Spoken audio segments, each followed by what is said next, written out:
Morning, Ralph. Morning, Sam. Hey, everybody. Welcome to another episode of Morning Sam, Morning Ralph. We are clocking in today, Chad, with a really cool guest and a really cool topic. This is a topic that has given a lot of technology professionals a lot of anxiety over the years. And Yep. it's, how Myself to close, included. right? How to close a deal with a CFO. It's like equal parts exhilarating and intimidating.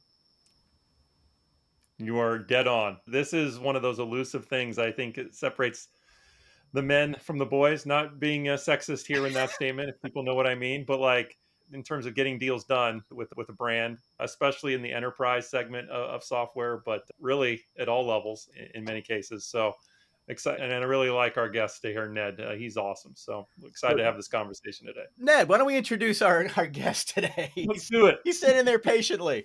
Ned Algeo from Multipli Group. It's so awesome to have you here, man. Thank you for being here, Ned. Thank you, and it's great to be on the MSMR podcast. I've enjoyed several other podcasts you guys have done, so it's my privilege to be here. Each and every episode, we try to get a little bit better on each one. So hopefully, maybe this one will be like the golden one. We're going to cross our fingers. No. Chad, tell us a little bit about Ned's background. Or Ned, maybe you want to describe for us and the audience your background. Before we wait, I won't give Ned's background or right. give his bio. We'll let Ned do that. But I am going to share a fun fact because I wanted to do that because this is a good one. So Ned, everybody, at the age of 14, worked in a banana stand on Balboa Island in California, Southern The Cal. banana stand. The banana stand. The original. And this is the banana stand that was the inspiration for the banana stand on Arrested Development. The Bluth family was a recurring gag on the show. So I just thought that was super cool. And contrary to popularly held belief, I did not have to wear a banana costume in the stand. See, that just ruined the whole visual now, Ned. Ned, roll with the banana costume. I can make a fantastic frozen chocolate banana though for you. Yeah, that's actually pretty good. Yeah. Ned, you are the CEO of the Multipli Group. Why don't you tell us in simple terms, what do you do? Sure, yeah. Backing up a bit, I have a very long history in finance and in hospitality, pretty much anything you can think of in finance, up to and including spending 5 years as the chief financial officer of Experience Restaurant Group. We ran over 70 large format Mexican cuisine restaurants around the U.S. And I ended my tenure there early this year and founded the Multipli Group. And we do two things really. One is for various concept size restaurant groups, you name it. We're there to provide capital solutions, whether it be matchmaking, consulting, advice, or in some occasions, actually syndicating funds to provide growth or buyout capital for organizations. The other side of our business, also very interesting, we provide full back office solutions for small to mid-sized restaurant companies. We are a channel partner of Restaurant 365. Currently, we have 4 clients that we manage in various capacities. And really, it's any type of concept in any category we can service. We have a team of 5 great people in the States, and then we have an outsourced team that does a lot of processing work that's also fantastic out in India. So we have the ability to scale and provide pretty much any services that are needed, whether it be accounting, finance, financial reporting, AP, human resources, payroll, pretty much anything that doesn't happen in the 4 walls of the restaurant, we can help manage. And generally speaking, the things that are the number stuff. At the end of the day, everybody's here to make some money, right? We have to. So you're keeping everybody on their toes, so to speak. Another way to look at it is anything that's not putting butts in seats, we do, so that the owners and the operator, the people in the field, can focus their time on generating revenue with the business. And you could have done a lot of different things with your experience and background. Why are you serving the restaurant industry? It's a great question. So, as you were pointing out earlier, my career started in hospitality at the banana stand. I worked several years during my college days at BJ's Pizza, doing several different roles there. And then I was in about half a dozen different industries following college and got an opportunity in 2016 at Real Mex Restaurants as their head of finance, and realized when I got back into the role that hospitality restaurant was the industry I wanted to be in. And I've staked my claim. And for me at this point, it's a passion for mine and something I'm going to be in forever. That's awesome. So, as you know, our audience is predominantly restaurant technology companies and a lot of tech founders. And one of the things that we try to do is provide a little bit of insights and guidance for them on their journey as they try to navigate what can be a fairly complicated industry. So when you're talking to restaurants and you're helping them choose the different technologies that are available to them, you're doing that through the lens of a financial expert. What are some of the things that you look for as a financial expert that helps you or satisfies the particular pain points that you might have as a CFO? Sure. So the number one thing when we're looking at any new product is, are we actually going to be using the product? There's a lot of, I'm sure everyone listening to this can think of instances where a company or a business contracts and gets the hot new technology, but it's not adopted properly by either the corporate office or the folks in the field. And usually that stems from a lack of a champion for that product and a lack of an easy to use interface. So if the folks in the field that need to be using a specific technology are getting frustrated, or it's taking too much time away from helping the guests out in the restaurant, Yeah. it's just not going to work. So first and foremost, is this a product that is going to be utilized? So utilization, number one. Okay. So that's Number one. clearly an important thing, right? It could be a hot new shiny object. There's a buzz going on about it. But the reality is if it's not going to be used, so what do you look for from your teams that will provide you comfort that we're going to be using this? Are you putting any pressure on your Yeah. team? Like the champion, right? The champion comes The to you. We really champion, want this. it's the passion. Yep. I need to know that there is buy-in from the people that are going to be utilizing that software, that solution. And notice I haven't even brought up cost yet. We'll get to that too.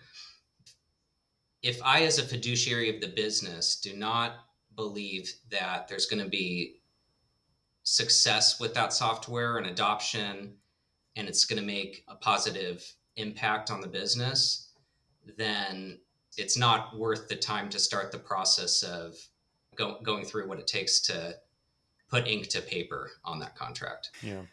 So I'm just wondering if there are certain points in the deal or the contract that you might look for or might want to implement that provide you certain safeguards that. Sure. Yeah. Yeah. So something that has been very successful in the past for me is a trial period for something like with specific benchmarks.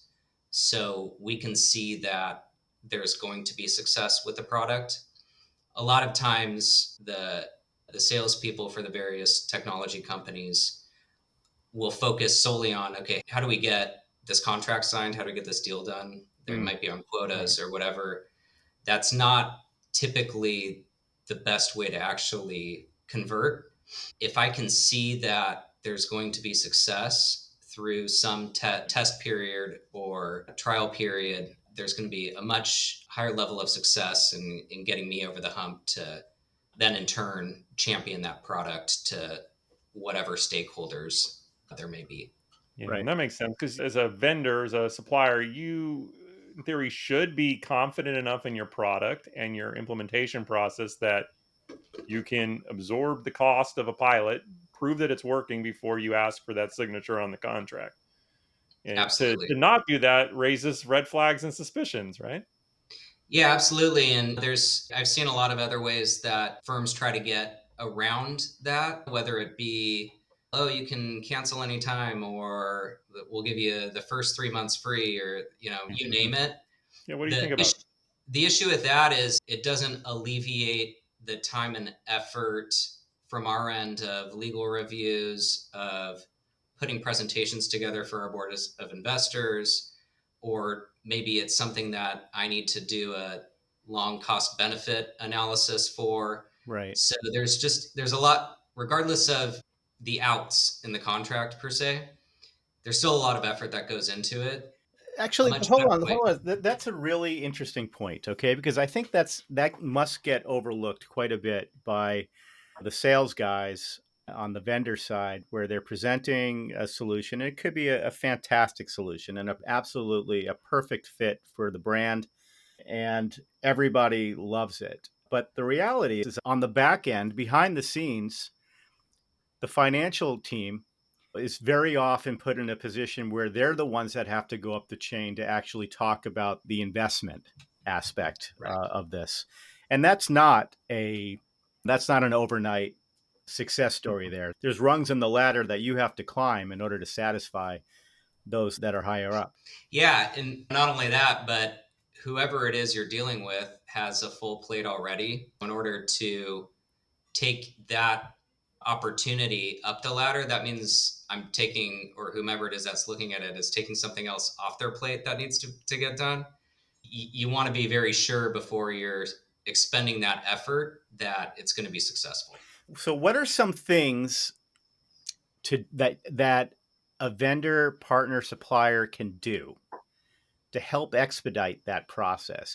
Are you looking for certain, whether it be certain assets or collateral or case studies? What are the things that you need that help you go up that chain? Sure. A number of things. Of course, other reference points that can be provided, such and such of your competitors uses this product, always a good one. Ah, If there is the ability, like I said, to get a trial done in at least one of the company's restaurants, and we can see that it's successful, that's huge. And then any work that can be done ahead of time with regards to a cost benefit analysis. So taking initial conversations that you've had with the IT folks you're working with, or whomever it is that you're selling to, and penciling out, okay, this is what it actually looks like from a financial perspective, and this is how we're going to help you. So then you've taken a little more work off the CFO's plate, right? So all these things push the process along and take the friction away from the CFO, because the worst situation, and this unfortunately I run into all the time, is the head of IT or someone, a general manager or someone comes to me and they're like, "Hey, you've got to do this. It's great." And then there's nothing tangible that I have other than them saying it's good and we should do it. you're not going to That's take their not word? yeah, taking the word, that's not going to cut it, Yeah, unfortunately. yeah. There's a lot we have to do to package something up to make sense of it for the business. Ned, that might relate to this question I want to ask you, which is related to order of events, right? Is it the case that the way things get done is you identify your needs, right, and your pain points, and you go shopping for tech and you go looking and evaluating options? Or is it they find you and say, hey, there's this thing you really need.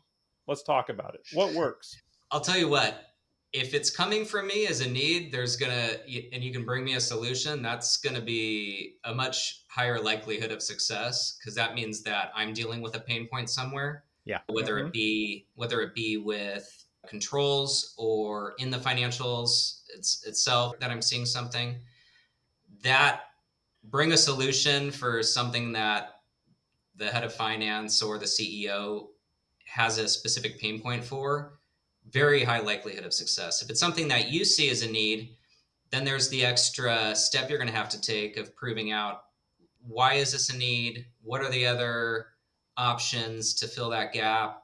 Sometimes it could even be that adding technology might not be the right situation, but maybe it's Yeah. not the right people in the right places at the right times that can fix it. That's a really great question and something I run into a lot. Here's Okay. something else that I think that's really interesting. And I think that you may be really early in this game. There's so much technology now out there, so much amazing tech that can help restaurants just be better operators. For example, you're a strong partner with Restaurant 365. Now, Restaurant 365, for those that don't know, it's an accounting platform, right? Yeah. But And operations. Yeah. and operations, and back office, of course. Well, here's the thing: restaurant HQs don't necessarily have all of the talent under their roof to run some of this technology, right? To make this stuff Correct. hum. That's where the Multipli Group comes in, right? Where let us run your R365 for you.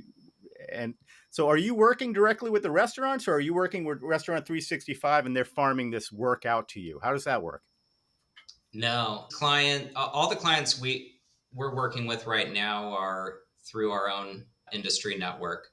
Okay. And the reason we use Restaurant 365, it really is holistic in the way that it connects our team with the field.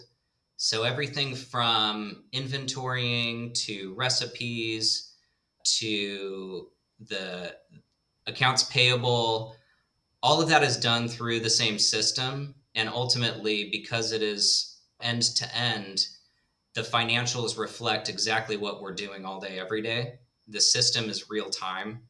So on any given day, at any given point in time, I can tell the restaurants in our ecosystem, how they're performing, where the issues are, what part of the business processes are being missed. And Right. it's just been incredibly helpful. And to your point with regards to corporate headcount, until you reach that enterprise level of 10, 20 restaurants, depending on Mm-hmm. sort of the volumes of those restaurants, it doesn't make financial sense to staff a headquarter with people. Like having your own accountant, it doesn't make much sense. So you can farm that work out to us, and we're able to scale it across other businesses and provide enterprise level support to small Now, businesses. yeah, this is a really interesting model. You can't be all things to all people, Ned, right? So you need to pick your Right. spots. You need to pick your tech. Certainly, if you're going to work with Restaurant 365, there might be a conflict of interest there with some other accounting platform that. How is it Yeah. that, yeah? So are there other tech platforms that you're working with? Or where do you see this going? This Let's dive trend? into that a little. So we are restaurant specific, as is Restaurant 365. And Restaurant 365, the one area where there could potentially be conflict would be on point of sales, which is also the one area that they don't compete in. Mm-hmm. So they integrate with essentially every POS system on the market. They also integrate with something like 500 different in the industry, far and away the most integrations that are out there. Those integrations minimize the amount of effort that the field has to do with invoicing, minimizes the amount of effort from an accounting standpoint. So from an efficiency perspective, it's really, in my opinion, the way to go. Yeah. With regards to other ERP systems, they will work. That said, for my specific business model and the ability to scale, it makes much more sense for my team to be experts in that system and be able to jump from client to client Right. very frictionless and smoothly That against. makes perfect sense. And for Chad, like we're a HubSpot shop, right? So when we're working with clients and they said, "Oh, we use Marketo and we're inside of Salesforce," so it makes it really easy for us to say, well, we're probably not a fit because we're HubSpot. We are dyed in the wool, decades long users and believers. And I think with that, it is a double edged sword. You have some true expertise and you know your craft, but at the same time, there might be some opportunities that are just simply not a fit. Correct. Yeah. Yeah. And in our process, we will have an initial interview with prospective clients. And frankly, we're not going to be the right fit for everyone. And we'll let our client, those prospective clients know at the time that, we're not the right fit. We're not going to try to push a square peg into a round hole. And we want what's best for everyone at the end of the day. That's a great way to end this segment, Ned. I think we should go to break right now, Paul, if you think, and then I would say, Ned, I've got a question for you as soon as we come back. Yeah, let's take Good. a break, and when we get back, we're going to get to Chad's burning question, and then we're going to go right into everybody's favorite part of the episode is hate to tell you, but, and this is where Ned's got a doozy lined up. So we'll be back in 2 shakes of a lamb's tail. We're back. Chad, I so rudely interrupted you, as I often do before we take breaks. Good. I'm used to it. Yeah. So here's the question I wanted to ask you, Ned. So I was just at FS Tech, and one of the big brands, a few thousand locations, they've got a CFO. They actually have 3 people on staff that all they do is manage their back office platform, one of which they hired from that company that they work with. So it's a different level of expertise that they have available to them. I'm curious for you, like where you're dealing with clients who may have a Ned, may not have anybody like this. So how do your customers show up in the industry relative to brands that are just trying to go without? If I can, let me pick that apart a little. So Yeah.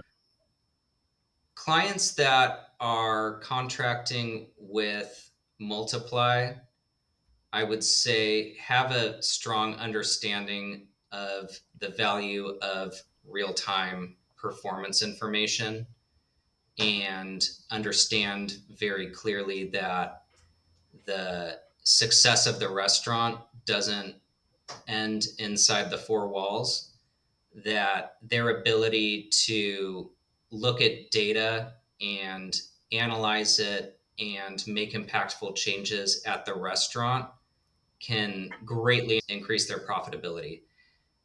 Anyone can go out and find a bookkeeping firm, and you can get your financial reports 15 days after the month's closed. You're already halfway through the month. Maybe you have time to look at them, maybe you don't. Suddenly several months have passed and nothing's really changed, and hopefully you're making money. In a lot of cases, probably not making money. Contracting with the Multipli Group will provide you with that real-time information consistently so that you are constantly monitoring the health of the business, whether it be in revenue or in your expenses or in the way you're managing labor or managing vendors. So really across the board, we provide visibility into the business. Pretty cool. Awesome. All right. So let's get into hate to tell you, but this is everybody's favorite part of the program, Ned. Okay. Hate to tell you, but is a segment of the Morning Sam, Morning Ralph podcast where you get to set the record straight on a misconception Love it. in the industry. Ned, give us your hate to tell you, but. All right. So my hate to tell you, but will revolve around of CFOs. Yes, finance is in the title, but I think there's a misperception that they're bean counters or only looking at spreadsheets all day. I often have told people that the finance aspect is probably 10 to 20% of my job on a daily basis. Yep. The other 80% is figuring out how to empower the business and empower the folks at the restaurants so that we can make more money.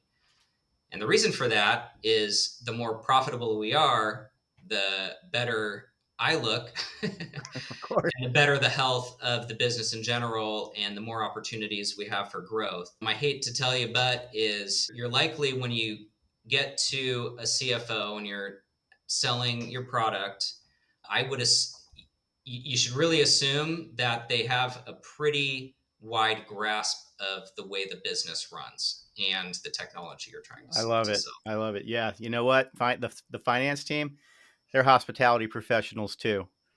There's a passion there.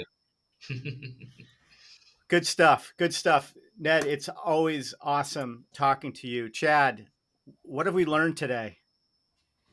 I'm going to keep it briefer than I might otherwise, Paul. But so, first of all, what we were talking to Ned about was we were just bantering around this, like finding Oz. As a tech vendor, how do you get to and then ultimately sell the CFO on your technology solution for the brand you're targeting? And Ned shared some great pieces of wisdom. I think we started with this question of, with the solution, the CFO is gonna wonder, are we gonna use this? Is it gonna sit on the shelf? Are we gonna use this really? Right. With all the things that can come up, right? As a supplier, know that you need a champion. You need your UI to be easy. In terms of selling it, it's going to help if you can, sure, you give a trial period, but no, that's not enough because there's still a cost for the brand to evaluate it, right? And look at agreements, etc. And that's not a small one. But if you're offering a trial period, you do your pilots, you benchmark, you're going to be in a much better spot. Case studies can go a long way to validating. Like strong cost benefit analysis, helping the brand understand, are all foundational. We also got into the fact with Multipli, the main thing that a brand's going to get here is a healthy business. It goes beyond just your accounting in order, right? Right. A good CFO, that mind, they're going to understand the business holistically, which goes into kind of one of the myths Ned dispelled for us, is that 15-20% of his time ish is going to be on the financial side. He's absorbing all aspects of the business, and so that when you as a tech supplier contact him, you're going to get somebody who can speak and understand the whole business and how your technology solution fits in or not. So that's just some of it. But Ned, you've been an awesome guest. I want everyone listening to know, after this, if they listen to you, how should they contact you? How should they learn about Multipli Group? What would you advise people to do? Sure, yeah. Visit our website, multipligroup.com. And my email, if you want to get a hold of me, is ned.algeo@multipligroup.com. Very active on LinkedIn, so feel free to shoot me a note over there, give me a follow or connect. Several ways, and I'm happy to talk and meet anyone. Awesome. Including all those tech vendors that want to sell you? Sure. Bring All them my right. way. You heard it, everybody. I don't know if they're going to want to talk to me after this. Yeah. Ned Algeo, everybody. Thank you so much, Ned, for being our guest today. We all learned something, which is good for everyone, right? So Absolutely. thanks, guys. Until next time, we'll see you later. Thank you, Ned. Bye. Thank you.